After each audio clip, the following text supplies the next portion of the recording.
Hello, everyone. Good evening. I hope that you are glad to be here. Good evening. Good evening. Thank you for being here. I'm grateful for your coming.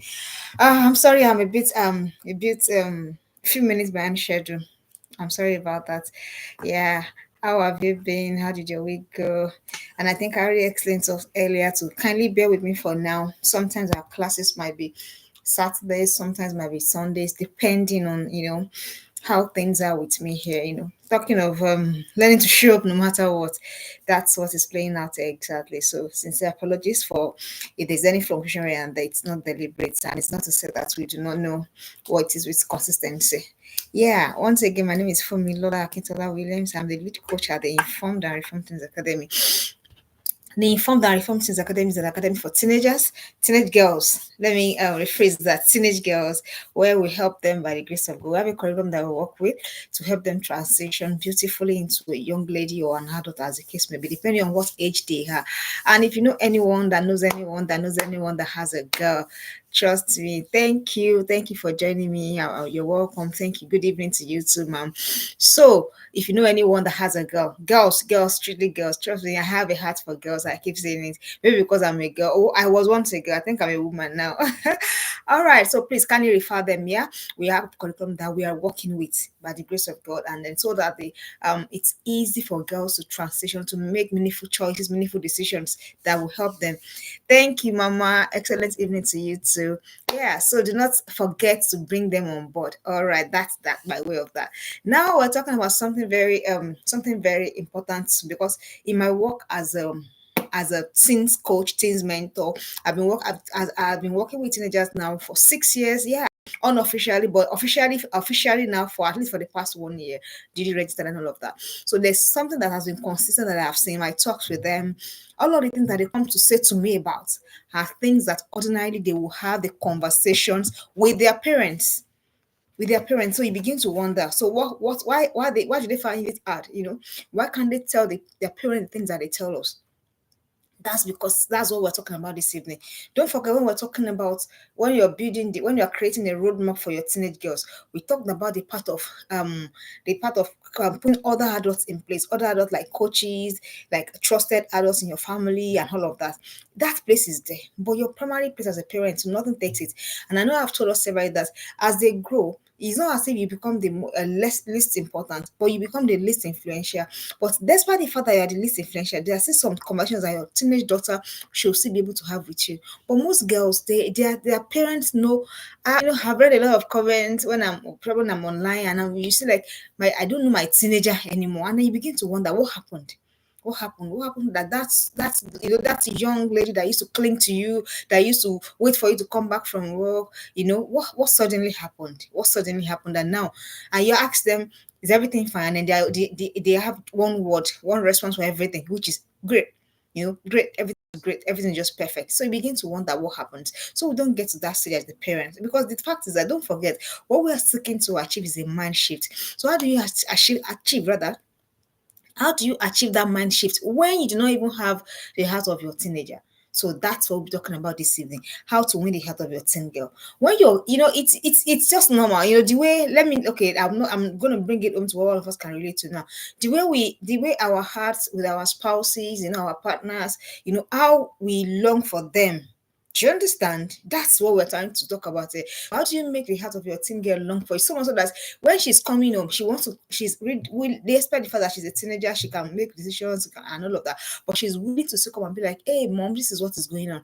And so that you can know where to walk with her on her journey. And don't forget, all of these things is geared towards one purpose, which is knowing what is in the mind of your child, knowing what her decisions are, so that you can know where to put your guidance. You can know where to put your guidance. So how do you begin to do this? Most parents have lost their teenage girls. I can tell you that for free. I've been, teenage girls have done things that their parents are going to die without knowing. Trust me. And they're very young, 14, 15, 16. Yeah. One of them was talking to me years back, and she says, they call me mommy. And I said, mommy, do you know the things I have done? And in my mind was doing bim, bim, bim, bim, bim. Let her not tell me what I have not had. Because as a teenager, my coach taught me that no matter what they tell you, don't go and be asking, huh? Eh? and then your eyes is popping out of your socket, because the minute you start doing that, they're gonna start feeling weird. What is it about? And then they're gonna just shut up. And this particular one was telling me that she was barely 17 or 18 at the time, and she was telling me that how she had that in my journey, yeah, as a teams coach. That was the first time I was hearing that word. I said, do you know I have done? Was it three summer she called it now, or four summer? I can't even remember which one she called it now. And in my mind was quickly going, blah, blah, blah, blah, blah, blah, what's she talking about? Before I was able, and well, of course, I still had to pretend as if everything was fine, as though it's what I hear every day, as though that wasn't my first time of hearing it. Of course, when I went to break down in tears. That Father have mercy. That's how bad it is. So please, when we say these things, it's not because of a lack of things to say. And please do not say that, oh, my daughter is this. No, please do not say that. Do not say my daughter is innocent. I'm not saying daughters are not innocent. I'm not saying things you should be aware of. Your daughter is innocent, yes, but she has friends, yes. She's going to school. She's meeting people every day, and they're having conversations. You don't know the things that these teenagers discuss. So that's why we say, when we say put your teenagers in communities, these are the things that will happen. Put them in communities of like minds. Put them where they will be discussing the same thing. Don't just leave them, growing like sheep without shepherd. So how do you win the heart of your teen girl? That is the conversation. So that when you win their heart, even when they're having struggles, they're able to come to you, if not with everything. If they can't come, don't forget, there's a circle. So it's not about just you as the biological parent alone. So either you as a biological parent, or either you as a teens coach, or either you as a teens mentor, can your teen come to you? And they won't come if they do not feel that they have what's the word now? They won't come if they do not feel that they have your heart. So how do you win their heart? How do you make them want to come to you? And that's what we're talking about. The first thing we're talking about in that, there's a lot of things that came to mind as I was just preparing for this class. So many, but I have to just streamline them to 11 or 10. So say number one, when you choose them over the seemingly importance of life and frivolities, when you choose them, we know the things that we have rated importance. I'm gonna illustrate it by a story. I have a sister, and then she has a, by virtue of her work, she travels a lot and everything. And then she says to herself that when I'm going to work, yeah, when I'm going to work, I'm going to my travels, I lock my door because my gold is there, my this is there, my that is there. And then I leave my kids, they were still kids and toddlers, in the present. I mean, I leave my kids to the nanny or to the helper or whatever name that I want to call them, And like someone says, one day I say to myself, what is the sense in locking my doors? Because that's where the gold is. And then I leave my kids with this person. And that was the last time she locked that door. Because these kids, so they're also part of, these are what is actually important to me. So it's not the gold, it's not the whatever. Do you understand? We are the ones that we know those things that were rated important. Oh, we know them. Trust me. Adults were very funny like that. We know that party that we must go. We know that should be that we must buy. We know the things that we must do, and we do them at the expense of our teen girls. Trust me, they see us. They see children. They see more than they let on. That is one thing I've come to realize. They see, they know, and they feel more than they let on. They will keep quiet, but they know. They know. So when you choose them, they know when you choose them, and they know when you pretend to choose them. Unfortunately, these things doesn't come as big, gigantic choices. No. Choosing your teenager over what is important, over what is not important, doesn't come as big, doesn't come as important. It comes in the little, little things. In the little, little things that we even do not pay attention to. And that's why I said we have to pay attention. Pay attention. It's part of the currency that you're going to need to trade effectively over your teen girl. So they know. When you choose them over the important things and over frivolities, they know. They know when something is more important. And unfortunately, you don't set out to say, that's a flip side. You don't set out to say that, oh, you're not important to me. No one ever set us to say that. I know that all of us on this stream, or at least 90% of parents, love their kids and they can practically die for them. Yeah. But do they feel loved? Do they feel it? So when you choose them over what is important or more important and over frivolities, they know. When you rather do something than be with them, even though you had the choice, yeah. When you rather push them off, some of us do things without, we just do things. I'm sorry, I'm going to talk about this because we want to be free. We want to be free. We want that freedom. We want that freedom to do whatever it is that we think we do. We ship them up to boarding schools without adequate training, adequate planning. We just do this so that we know that, and then we begin to behave as though these kids are burden to us. So they know. Trust me, they know. And how would you feel if you feel that your partner thinks that you're a burden to her or him? Will you go to that partner when you are in dilemma or in something? You wouldn't. So the same thing. And I really hope that we begin to see these things in this perspective, so that we begin to know how to change our dynamics, what the things that we need to change on our journey. So you know, when you by the time you are doing that, by then you are placing something else before your kid, she knows. She will just keep quiet. I'm not saying don't have a life. Please don't misunderstand me. I have a life. I work. You work too. But there's a way you have to know how to make these things so that one does not affect each other. The time of your kid, the place of your what is important to your kid, let them know that you know what is important to them. Let them know that you know what they value. For example, your daughter likes to talk about painting, and she says, "Mommy, can I paint with you?" That's a privilege. You wouldn't know. You wouldn't know until they have gone, until they have left your house. You're not going to know. My mother just called me this and said, "I just want to talk to you." And I begin to shake my because I understand where that is coming from. Do you understand? And have you had that random call? She just calls because she has nothing to say to you. But she just wants to.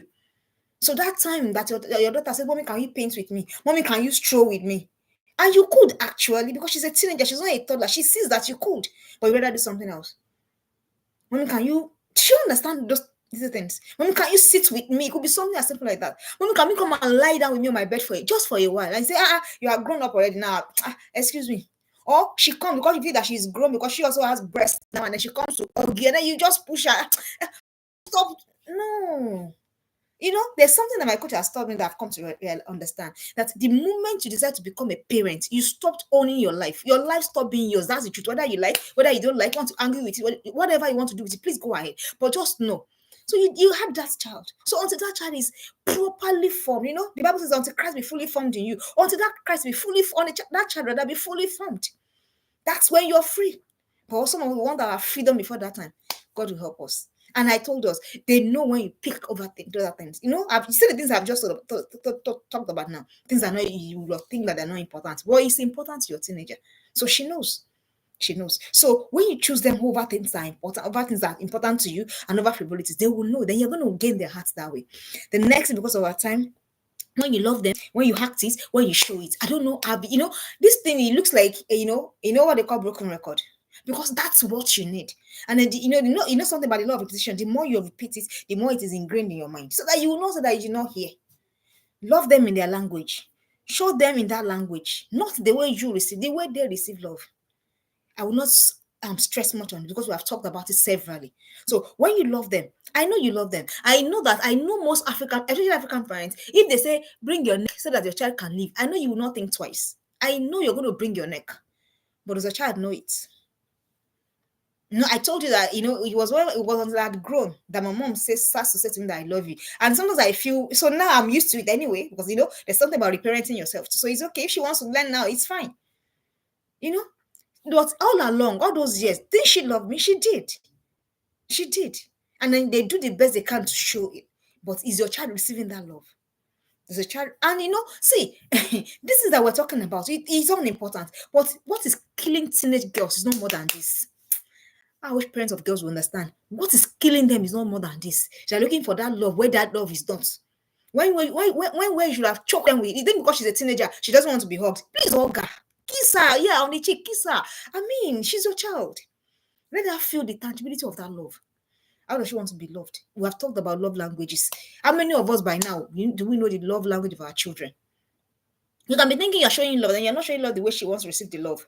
So when you love them, when you act it, and when you show it, they know they know. Teenagers know. So they don't mind mommy. Oh, don't mind mommy. Or don't mind daddy. And then they just, and because they won't call you out, but they will call you out in their behavior. They will call you out in their actions. That's how teenagers call us out. They may not, because maybe they are still thinking, my parent.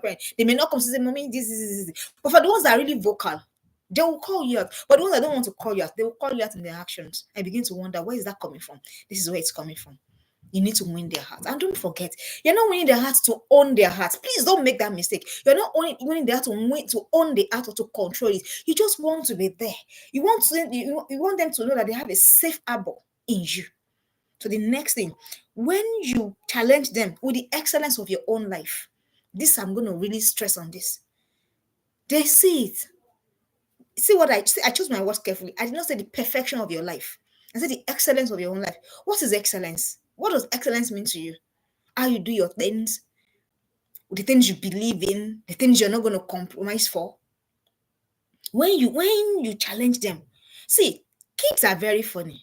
They see all these things, and that's why I'm deliberately bringing them out in case we think, we don't want to take them seriously. We think we just our whole life is an episode to our teenagers. Our whole life, everything, every choice. I was having a conversation with somebody yesterday. The guy is a man, and I we're just talking, and it was like, I said, no, I can't be that way. I can't be that way. I have a child. I have a child. You can't have this kind of conversation with me. I have a child. My child is not there. She will not even know the kind of conversation that I'm having. She would not know. But the mindset is just there. That you're not your own anymore. The way they say that the meant to become Christ and we are the Lord's. It's the same thing. You're not your own anymore. Excellence of your life, excellence in thoughts. What do you think about? What do you do when no one is there? What do you watch? Most parents still struggle with porn. I'm going to mention that and just put it out there.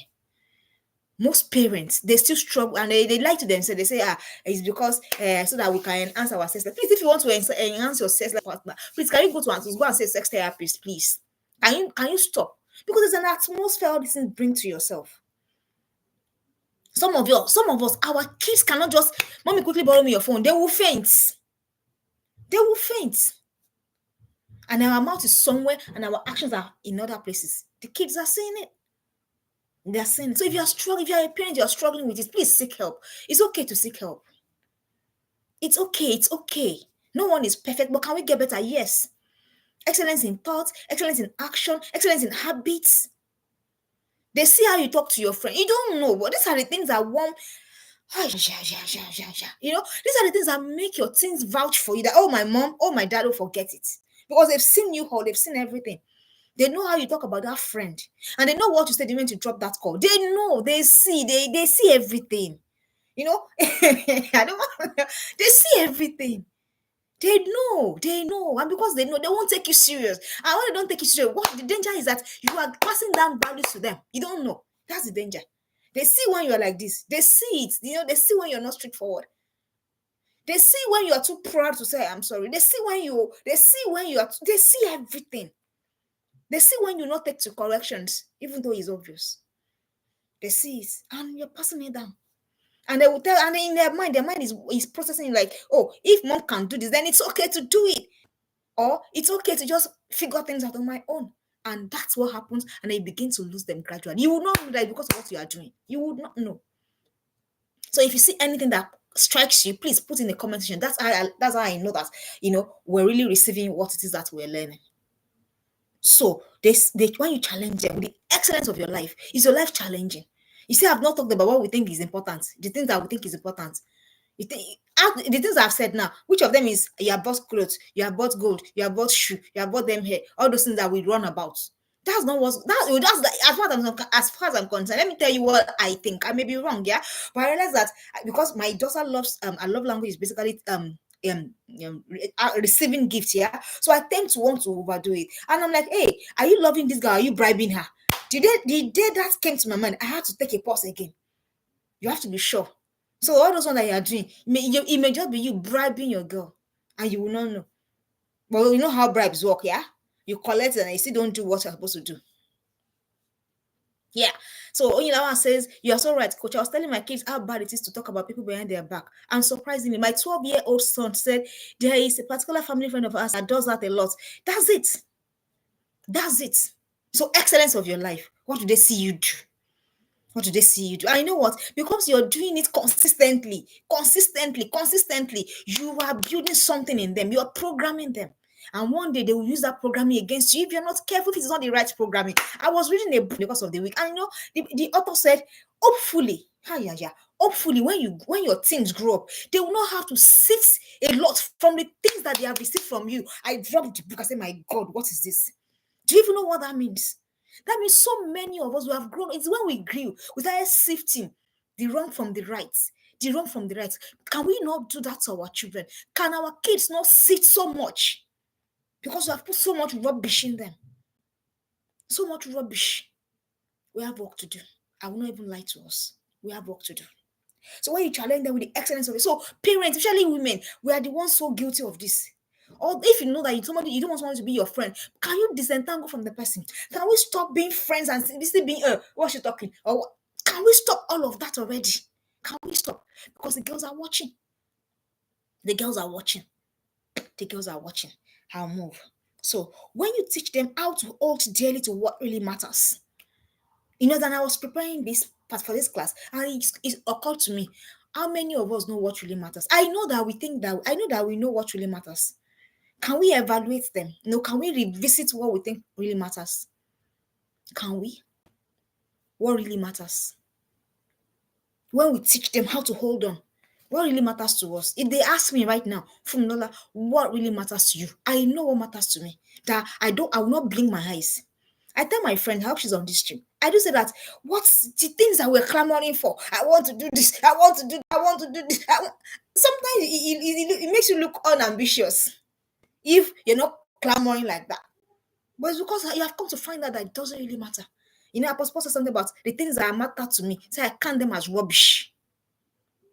I count them as rubbish. So what really matters? You are the one that will answer that question. No, I have mine. You have yours. And that takes you back to what? To your value system. To your value system. What really matters? What is important? What for me, what is it? Oh, we all know what is important to us. Does your child know so? Does she feel so? Does she feel connected to that thing that is important to you? That's how you can win their heart. Because after you're long gone, they're still there. Yeah. So what really matters to you? You need to teach them to hold on to that. You know what God said about Abraham? He said, I know you will command his children in the things that truly matter. So what matters to you? So some of us it is to build that giant. It is perfect. It's lofty. I'm not saying don't build. Please don't say, oh, this coach is unambitious. No. But what really matters? So for that one, it is to send your child, and that's all you want to do in your life. And to you have gifted them with everything. Send them to school in a continent that you have never been to, so that you can tell your colleagues that my son is in the University of Kinikon, in the Kinikon of the Kinikon of the Kinikon. What really matters to you? You are the one that will answer that question. So it is for some of us, it is just so that we can tell people, my daughter is, we want to brag. Oh, parents, God rescue us. We want to brag. My daughter is the most, and because of that, we begin to push these girls. Because you want to brag to your friends that your daughter is the most, she's the one that knows. I don't know what we want to brag about. I don't know. And the kids, they are feeling, can you not choke me? How many of us have read courses because that's what our parents wanted us to study? How many of us have done things because that's what our parents wanted to do? Did we happy doing them? And then the same thing we're doing. Your daughter has told you that, oh, mommy, I love to dance. But because you feel that, oh, that's being jobless, you insist that I want to put you in this. And you never for once start to say, okay, this is a teenage girl. Definitely she's thinking something. Why is this important? So, that thing that you're doing, that is you trying to force on the throat of your child that this is what I want to do. But it's really important. What's important to you?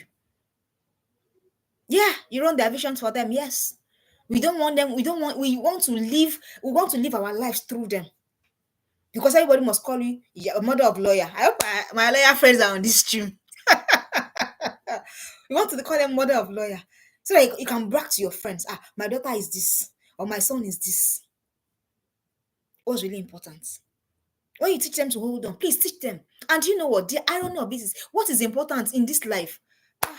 Very simple things. Be empathetic. Be kind. Think of people. Don't think of yourself alone. So when you think of people, when you are kind, when you're empathetic, it will now show in the choices that you're going to make. And when your daughter sees that truly that is what matters to you, they will align. They don't have a choice. They will align. They will align. Trust me. They will align.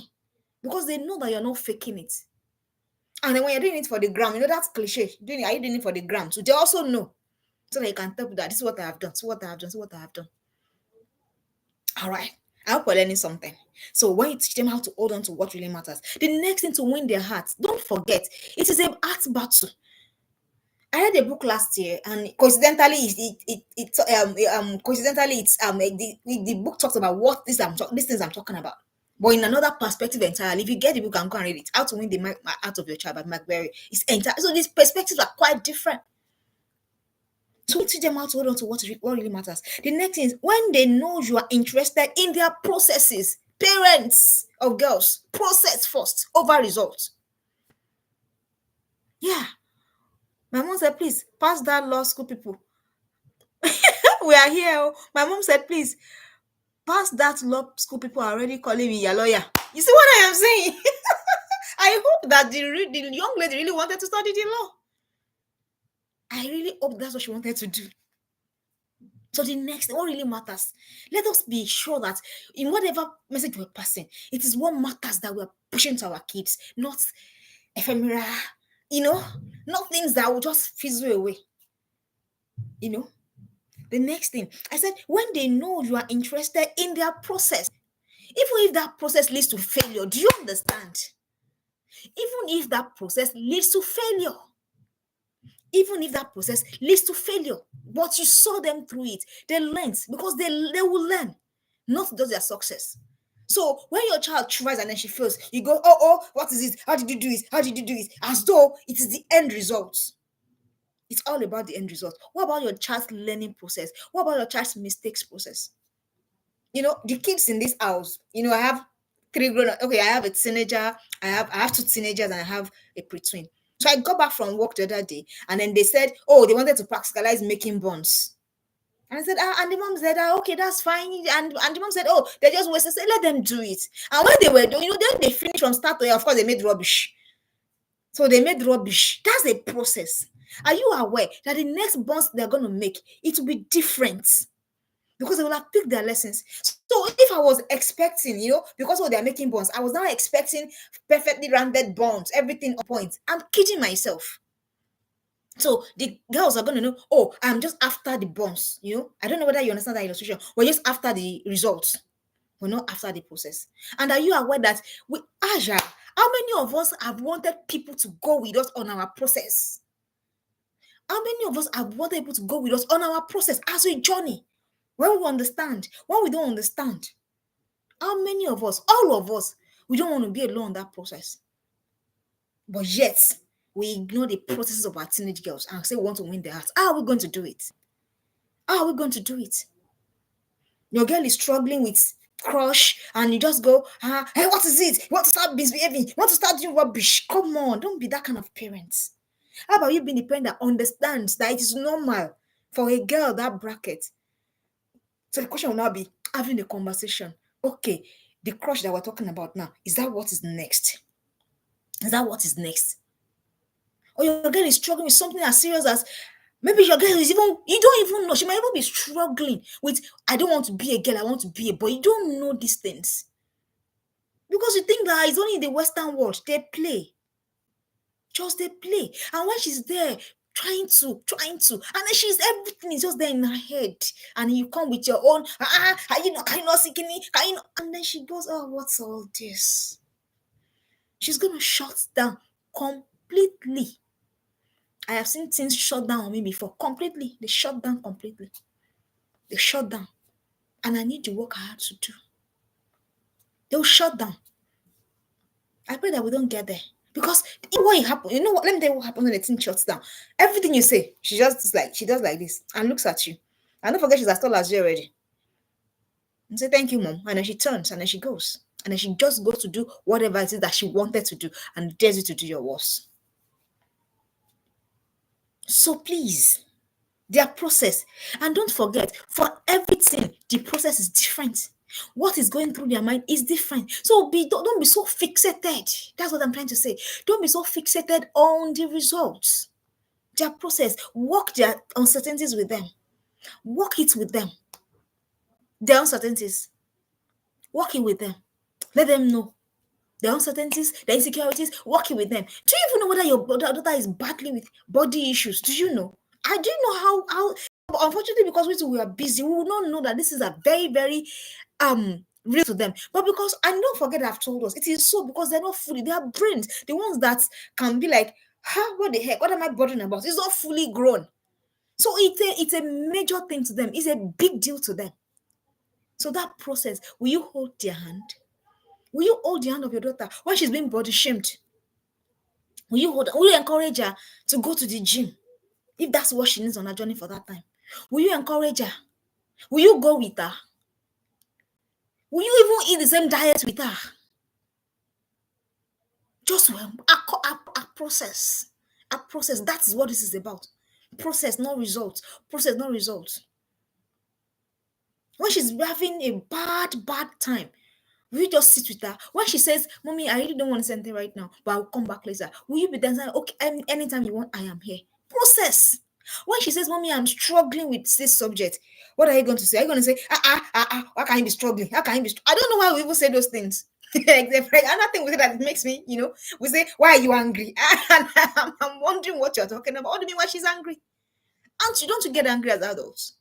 Say, why are you angry? Is that enough to make you angry? What are you talking about? What are you even talking about? Your daughter's process. Will you walk the process with your daughter?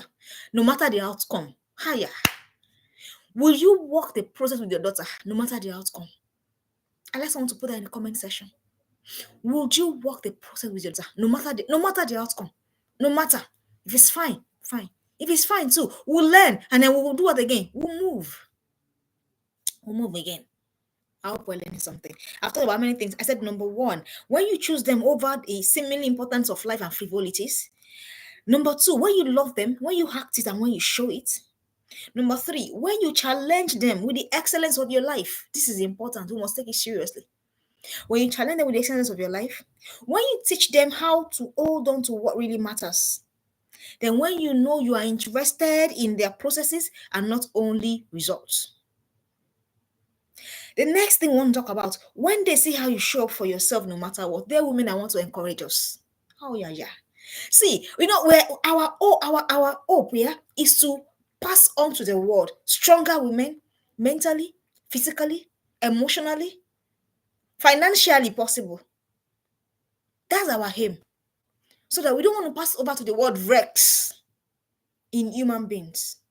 So we need to learn this. When they know, when they say how you show up for yourself no matter what, this is where is our table. Let's sit, all of us there. This is our table. We have things that are choking, things that are this, things that are that. Do we crumble under the weight of those things?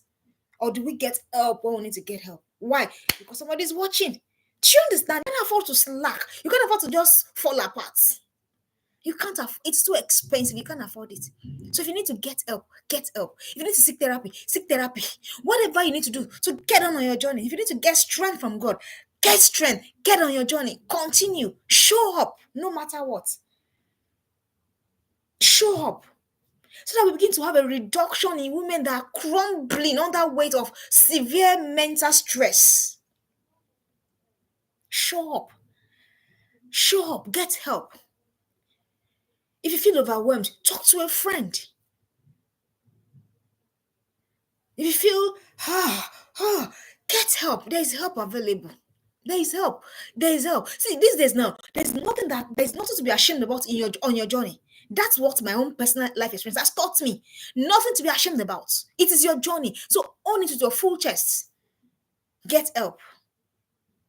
Get help from family. Get help from God. Get help from friends, and move. Move. And then do what you need to do. You don't want to know what it takes you to still keep running this class, even as it is. But I know that as it is, yeah, I mean, I chose that word emphatically because we're going to get better. It's going to definitely get better. It won't always be this way. But we still have to show up. That's you passing the message. That's your daughter falling in love with you all over again. Because she also sees that, Omo. My coach said a story, and then she said she wrote some books and then she published them. And when her child came back from school, she said, Mommy, you are just firing. She said that day, the way she felt, Do you get? Let them know that there's a life to be lived.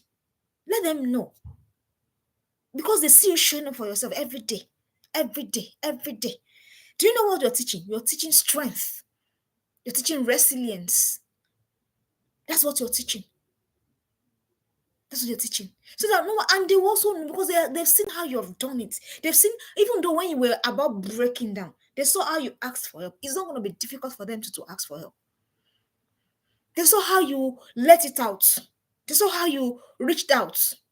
Not that you now put everything in your chest and you be as though, and then so many women have high blood pressure, so many women have all sort of things because they keep too much bottled inside. Can we let it go? Can you get help? Life will always be life. Before I used to think that, oh, people that have everyone, some people have it all rosy, or everything bling bling, good husband, good marriage, good career, good job, this, everything perfect. But hey, I've come to understand that even with all of those bling bling bling bling, everybody still got what they are, what their issues are. But despite that, can you still show up? Because when you do that, you are gifting your child something priceless. So you have teenagers saying, "Ah, mommy, I failed. Then I'm not going back again." Some people, some children have told their parents that they're not going back to school again because they feel the cost. What's that? What's that? Because they have seen their parents who give up on the way. They've seen their parents who give up on the way. And it's a pattern begins to repeat itself. So when they see how you show up for yourself, so dear woman, whatever it costs you, can you show up for yourself? Even though you don't feel like it. There are days I've not felt like it. I've just felt like, let me just, this will begin to feel, oh, why me? All this why me kind of song. But it's you. So already it's you already. So dear woman, get up on your journey, get help and move. Get help and move. You got somebody to parent. You got somebody looking, sometimes we feel treated unfairly. We feel things have happened to us that we know that we didn't really deserve. Yes, but it has happened. What are we going to do about it? Are we going to not, because of that, wear all our troubles on our sleeves? We're not going to do that. What's it going to move? But we're not just be moving like a wounded lion, just moving scatteredly. No, we're going to be moving with precision, with accuracy, with direction. We're going to move. We're going to help. That's why I say deliberately choose your circle. People that will lift you, that will encourage you. Choose them, choose them, choose them. Because the time will come on your journey when you're going to need them. So when you do these things, when they see how you show up for yourself, they see you, you don't crumble over because the fact is that at then last, life will still happen. Last, life will still happen. So what's going to happen when life happens? Are we going to get crushed over, or are we going to still stand up and make, all right? So the next thing we want to do, when they see how well regulated your emotions are, this one, oh, all of us are on this table, even me. So every year I take mastering your emotions course. That is wrong at the academy where I'm learning to be a parent. Trust me, I'm learning because I'm not perfect. When they see how well regulated your emotions are, know that your emotion is scattered all over the place. You can't, when you're sad, everybody, and when you are, or is it sad now, frustrated or angry, everybody must be frustrated right along with you. What is it? This is everybody that's the cause of your problem. What is it? So when they see how well regulated your emotions are, they see how you do things. They see, even though you're angry, they see you step back. I not was able to see you step back. See this one I'm talking to you about. I am also learning it because I will see that thing that triggers that thing. I would deliberately, as in not mentally stepping back now. I literally practically step back and I say something like, what? Please excuse me. And I'll just really remove myself from that whatever to go and reprocess. I don't go start. Yeah, the way we like to do. Do you think your child is not going to fall in love with that kind of mother? The one that knows, even though she's angry. Oh, she's very angry. She has every reason to be angry. She's able to put it all together. When you do these things, they see you visibly frustrated. Yes, they can see it, but they still see how you manage to just still draw strength from you and then still not embarrass yourself or embarrass them in the process. Some parents, I was in church on a particular day, and a teenager asked the question. She said in the open church, and then she said, "Is it good for you to suck your partner?" She asked the question in open church. Her mom was there. Do you know what the mother did? She just was eat me, and she started eating the child right in the church there. And I'm like, oh gosh, is this where to start eating this child? Emotion all over the place. And I said, what we should even pick, we didn't pick. We didn't bother that this child, this teenager, already has this information. Having the emotion is not the own issue. Then she's thinking of, should I do it or should I not do it? And you are here, you are eating the child. So you think that eating that child in front of, embarrassing her in front of the whole church, that has solved the matter. Has that solved the matter? Some of us are like that. Our kids do something outside so that they will not say, we're not training them. You go, hey, I told you, or when I get them today, and then you just embarrass the child publicly. I don't know. I don't know the things that we do. I don't know. Because why? Because you can't get the hold of your emotions. As though if you didn't do that thing there, the world will end. There's something that I'm saying. So no, there's no need for there's time. That's why you have a template, 18 years template. So why do you want to do everything in just one day? And that's why we say these things I was saying, put it in place, line by lines, precept upon precept. Don't do everything at a time. Don't finish everything in a day. So that you don't overwhelm, you don't exhaust your daughter, you don't exhaust yourself, and so that you don't lose your daughter. This is the one that me I'm particular about. May we not lose our daughters. Because what is out there is terrible. May we not lose our daughters to those things, to vices, to indecision, to bad company, to the things that they do. May we not lose our daughters. So if you're not going to lose your daughter, you really need to calm down. You really, really need to, parents really, really need to calm down. Parents really, really, really need to calm down. Get your emotions in check. Get it in check. Is everything you scream, or you shout, it will not achieve anything. I was having a conversation with my uncle and she was like, any child, how it? I said, you're just deceiving yourself. Yes, you eat the child, but it will not achieve anything. The child that's already forming worldview already. You want to start going ballistic all over. You are just stressing yourself. These are things I should have done before they get to this stage. So when they see you, when they see how well regulated your emotions are, this is key on your journey. Because you never know what your child will come up with. And you know what? The danger of not regulating your emotion, the day that you really need that emotion to be, you really need to put that emotion in check, your child will not come to you because she will say something like, oh, if you tell me now, everybody, everywhere is scattered. Don't be that kind of a mother. And then she rather keep quiet. She rather keep quiet and go and face the struggle by herself. Unknowingly, she doesn't know, she doesn't have the tools, she has not been equipped. And you that you should help her because you can't keep your emotions in check. You lose your daughter to, we will not lose our daughters. So this is very, very important. When they see how regulated you are, you win their heart. You know that, oh, this person, if there's actually an emergency, I can come to this person. Do you understand? That is the essence.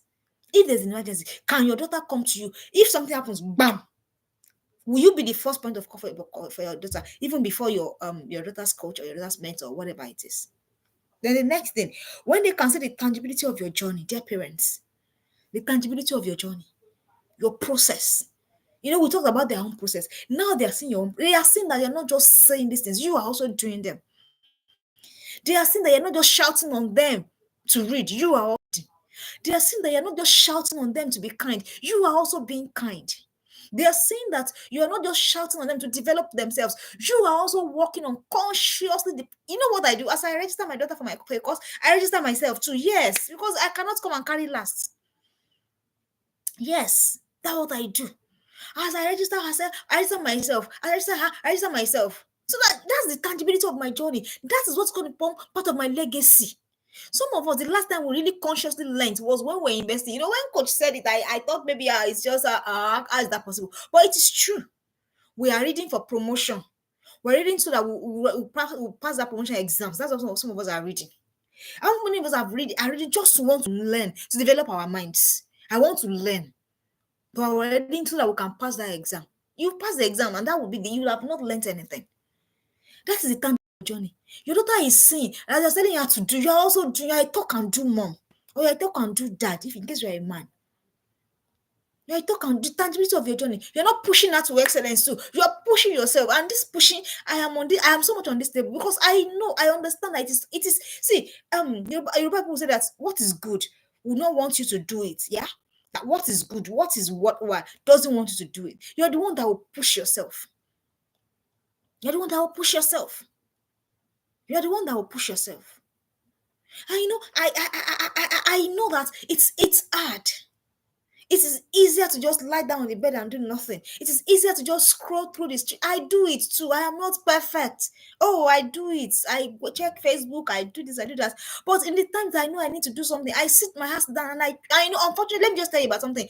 A sanguine personality self, it is even more. Is a bigger struggle. But if you're a choleric, if you're phlegmatic, those ones because by their nature they will want to They want to achieve results. But somebody like me that is called sanguine, oh, trust me, it's a struggle.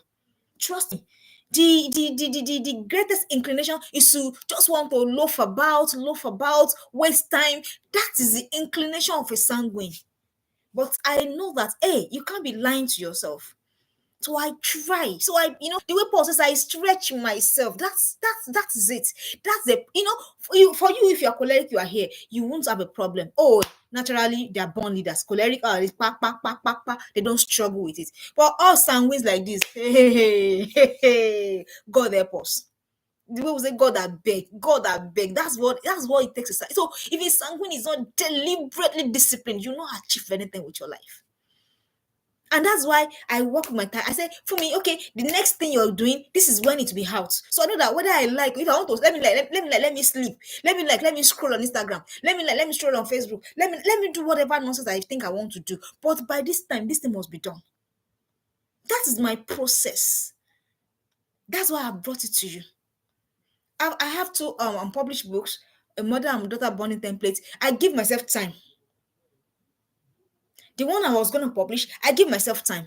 The next one I will publish, I have given myself time. So anything I like, let me do. Do you understand what I am saying? That's my own process. I know that it doesn't come easy for a sanguine. So you just have to. So I don't know which one you belong to.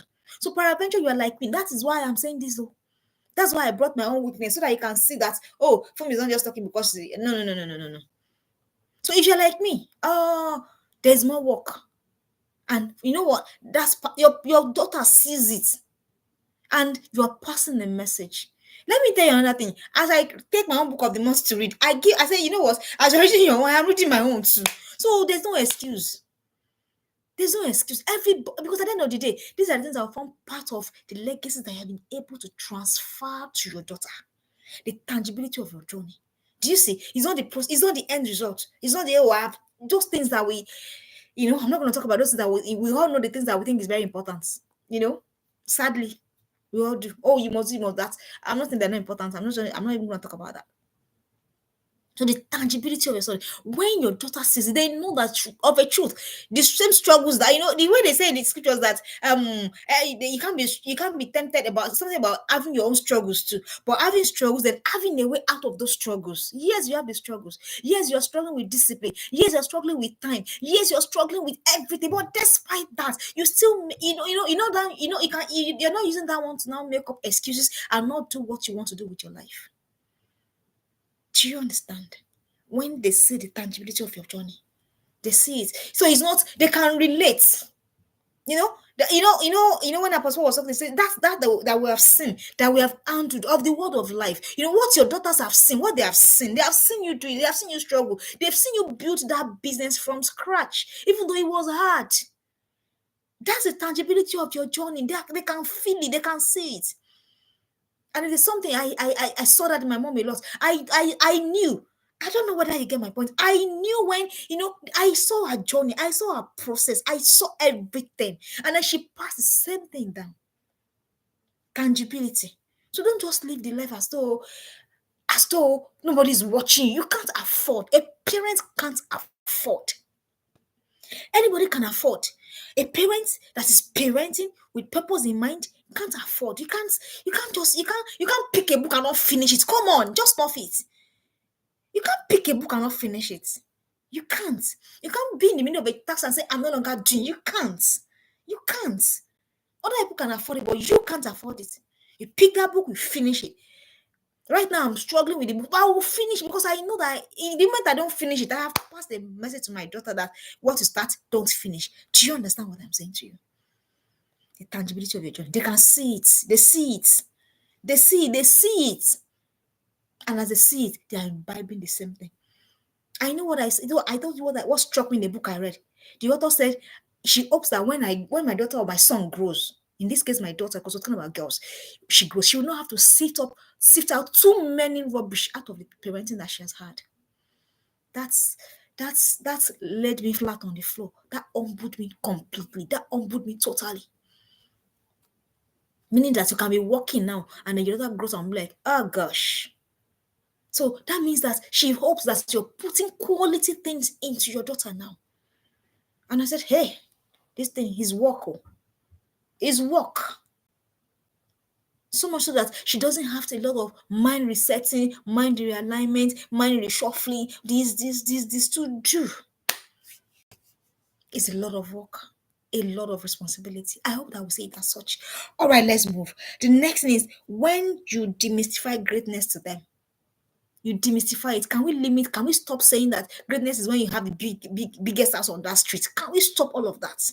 Demystify greatness to them. Greatness in the every little things they do excellently every day. That's greatness. Demystify it. Can you demystify so that girls now, you see girls now, 16-year-old girls, they are so obsessed with physical things. They're so upset with material things because they have made them understand. They have gotten the programming that it is when you have the latest iPhone, that's when you are big. Greatness. And that's where it starts. And the next they'll be chasing, I want to this, and then they begin to chase after what's not important. Demystify greatness to your teen girls. Let them know that greatness is in everyday little thing they do excellently. And let's want put that in the comment section. Greatness is in the everyday things they do excellently. That's great because that is what will accumulate at the end of the day. That's what they're going to accumulate at the end of their lives. Greatness is in the everyday thing they do excellently. Demystify it. Change the narrative of greatness. So greatness is not having the best, this materialistic kind of greatness. Demystify it so that your child does not live on borrowed and pressure times.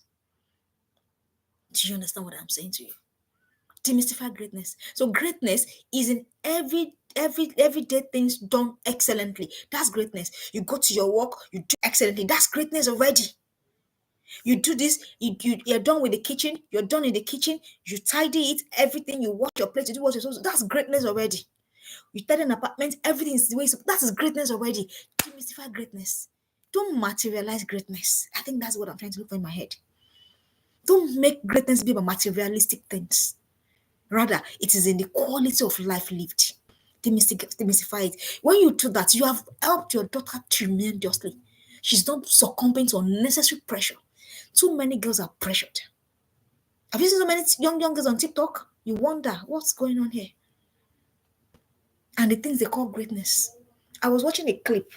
The guy is it guy or girl? I think it's a girl.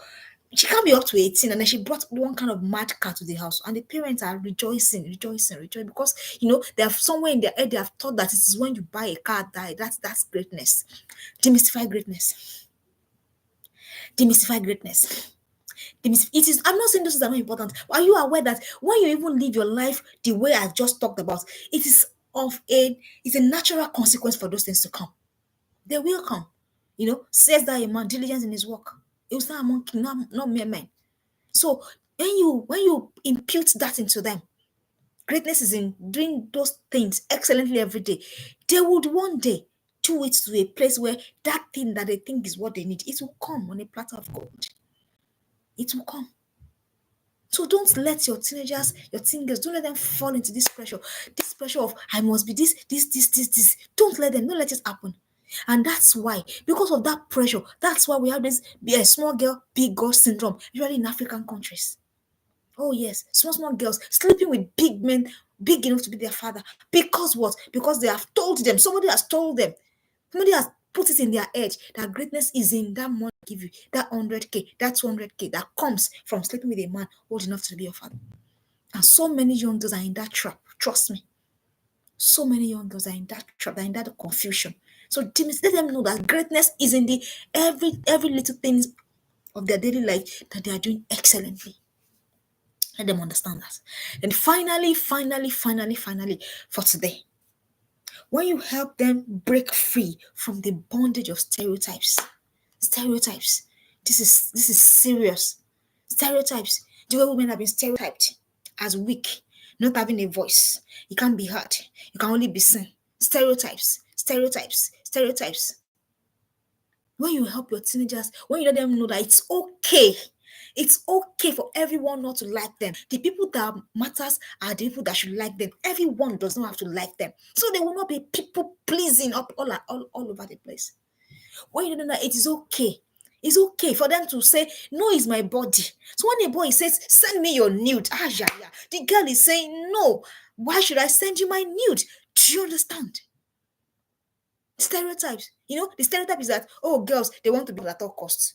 But because you have shacked your girl up with love, so she's not looking for that love at all costs. She's not looking for that love at all costs. So that when something's off, she knows that it is off, and then she walks away. That's it. That's you helping your daughter break free from the danger of stereotypes. Stereotypes. Stereotypes. You must do everything. No, you must do everything. No, you must. This is how you have to do to be accepted. No. Your daughter also know that what she needs to be accepted is the right thing. Stereotypes. Break the stereotypes. And that's why some of us have landed in terrible marriages. Because there's a stereotype. Can you do better for your daughters? Can you help your daughters? Can you help them? It's okay to say no. It's okay to know when to stop. It's okay to know when to put boundary. Stereotypes. Stereotypes. Whatever it is that it means to you, can you begin to help your daughter break free from them so that she can live that full, rich, purposeful life that God has sent her to come and live? Because it's only when she's doing that is when she can achieve her greatest potential. So when you do all these things, you have the heart of your child automatically. And that's why, even as an adult, have you seen adults like that? That once they get on the phone with their parents, they can talk for hours on end. Hours on end. Because the heart is there. The heart is there. The heart has been won. It wasn't won in adulthood. It was won from babyhood to preteen to teenage up onto adulthood. So dear parents, we have work to do. Can we get on the work? Can we stop all of the things that we have encumbered ourselves with and really do? Because I think that the really most important assignment is the one that we have. Can we get on it? Can we not be tired? Can we be encouraged? I like to encourage us. And don't forget, when the dividend is showing, the first person to reap it will be you. Trust me. Yes, that's greatness. It is in the everyday thing they do excellently. Yes. So can you be? I hope that you are encouraged to go on your journey. I hope that you're encouraged because that's my work. I want to encourage you. I don't want you to give up. I don't want you to say, "Oh, this is too much." No, it's a work that comes with reward. It comes with reward. What is the reward? Peace in your old age. Peace. In the environment where I am currently, I see adults run around for adult children too. 38-year-old adult children, 40-year-old adult children. And you are wondering what happened, what happened, what happened, what happened, what happened. All right, that's what we're stopping for today. If you have learned something, please work with what you have learned. Like I say, if it's just one thing that you have learned, work with it, run with it. Make that investment. It will be worth it.